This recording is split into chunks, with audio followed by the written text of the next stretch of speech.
Let's try this Huda Beauty Easy Blur Foundation. It retails for $37 for 1 fluid ounce. It comes in 29 shades, and I got mine in 140G Cashew. We're also going to try her Easy Blur Primer, which is meant to be worn with it. It is supposed to be silicone free and give you instant oil control and ultra blurring finish. Let's get started. We're going to start out the way it's meant to be used with the Easy Blur Primer. I'm hoping to get some pore smoothing out of this, but I'm really not seeing it. I mean, it feels nice on the skin, but it's not, it feels more moisturizing than anything. Okay, so we are going to try this color. Believe it or not, this is like the 4th or 5th color in.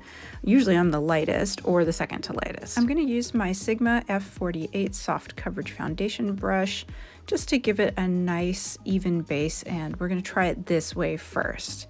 We're going to try it a different way on the other side of my face, but let's see how this goes first. Okay, I feel like I really had to work at this. I cut a lot out.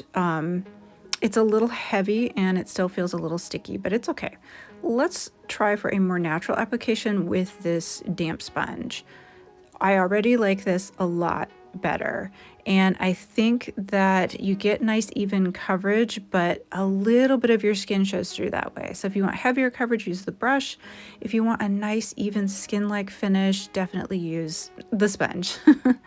Okay, I'm going to try building this up since this is supposed to be full coverage. I'm going to use it to cover some of the things I have going on my chin and see how it goes. You know, by the time I kind of pat it in, it sort of stuck through anyway, so I use some concealer and the Huda Beauty Easy Bake Powder in Cupcake.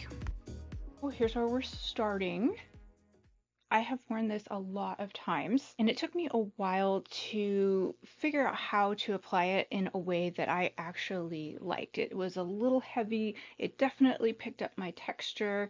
I've got sort of like in between skin right now. It's pretty normal, but there's still a little bit of texture. I get oily in the T-zone about mid to late day, but not super oily anymore. Dry patches, a little bit of acne. Dude, I am going through the perimenopause.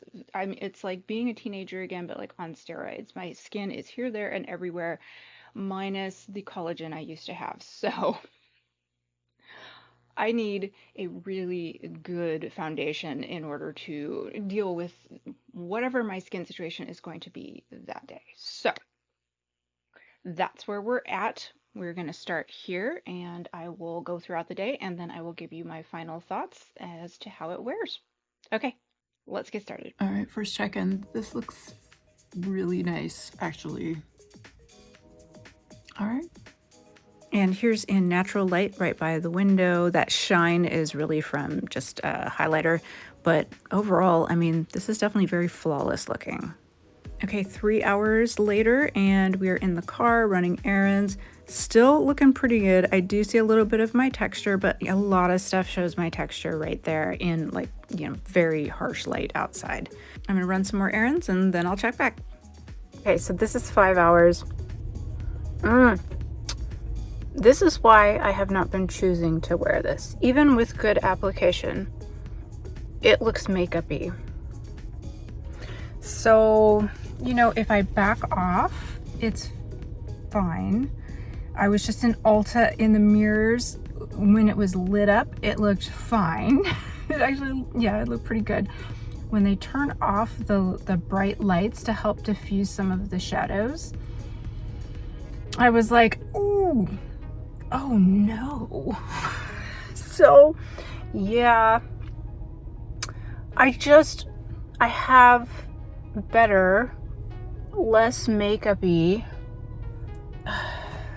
foundations than this one.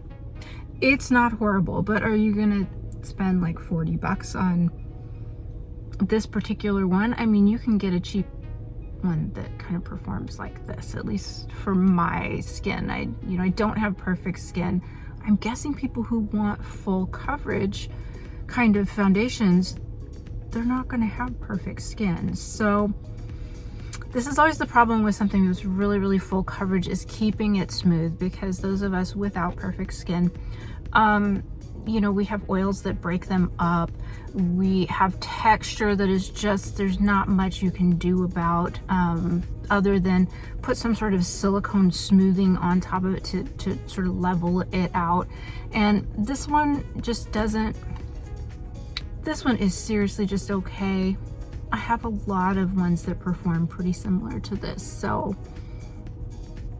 you know, I'm gonna go ahead and finish up this review, but at 5 hours, this is, I'm not super comfortable out in public with it like this, honestly, because when I walk by the mirrors in the stores, I also went into Marshall's, I can see it. I can see that there's makeup on my face. I always want to look as much as possible like I'm not wearing a ton of makeup. So I actually thought that this one was going to go better because it started out so well. But no, I'm kind of running into the same problems. Just over time, it sort of breaks up, looks makeup-y, really enhances texture that you do have. I've made it to 8 hours, and I can't wait to get this off of my face. I was really hoping that this was going to go better just because it seemed like the application and the first couple hours was a lot better than usual this time. No, I have tried this. I've had this, I think, for a month, and I keep trying it because I want to like it. It's just not my favorite. I even went and got the primer to see if maybe that would make the difference. Not really. Just so you know, this primer feels exactly like the little jar one that she had, and it even looks the same. That sort of jelly one that almost evaporates into this watery cool feeling.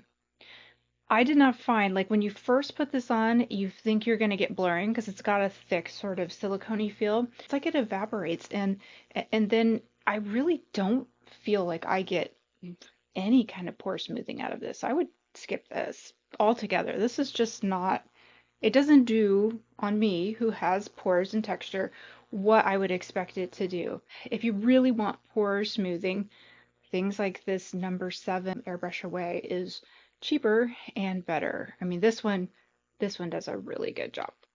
So skip this, number 1. Number 2, it really didn't help the foundation to perform better. This one is supposed to be one that like hangs out throughout the day, doesn't move on you, gives you full coverage, really gives you like that glam look. On my skin, as you can see, it's not terrible, but I am oily. I have gotten oily in the T-zone, and I have found that I'm not exactly sure why, but it's probably maybe because it's a little drying, but certain foundations will tend to make me overproduce on the oil at the end of the day. And this is definitely one of those where I feel like I end up with like a worse skin situation than if I were wearing something a little more moisturizing. It's tough because you don't want to put on some of the stuff that's like too moisturizing is super greasy. That just makes you greasy by the end of the day. But really drying will do the same, at least on my skin. So at any rate, this is just not my favorite. I just, for the price, I just don't, I don't prefer it. It wouldn't be my first choice for anything because I know it's going to look makeup-y on me. My overall thoughts about this is makeup-y. A lot of full coverage ones are makeup-y. It's one of the reasons I don't like full coverage. I think a really similar one, if you are looking for something like this, but you don't want to spend the money and you want sort of a similar finish, tiny bit more glow, but I would recommend getting the new e.l.f. Soft Glam one instead. I think it's like $8. And I find that I don't wear this as much because it does pick up a little bit of texture on me. It's got a soft diffuse glow, but it reminds me a lot of this one. But I like this one better. I think this one performs a little bit better. And a lot of people absolutely love this. So I would skip this, go for this one instead for that similar kind of finish. Otherwise, if you have skin similar to mine and you don't mind spending luxury prices, This Dior stick is still my new favorite one. Every time I do a video and my skin looks like velvet and it looks so good, like the laser skin video, the big video that I just did, I was wearing this. This is really gorgeous on aging skin. This is really gorgeous on textured skin. It doesn't look makeup-y, it glides over, it's buildable, it's really gorgeous. So if you're my skin type and you were hoping that maybe this was going to work for you and you wanted kind of full coverage, but you don't want to look makeup-y, this one. Go for the Dior instead. If you want something similar to the finish of this, you like a little bit of glow, you like, I don't know, just sort of that viscosity and a lot of coverage, go for the e.l.f.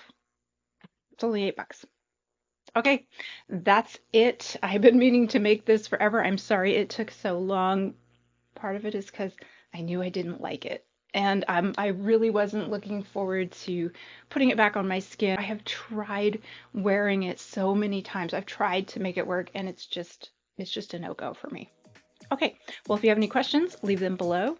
If you haven't subscribed, I sure would appreciate it, as that really helps my channel to grow, and I appreciate you guys being here.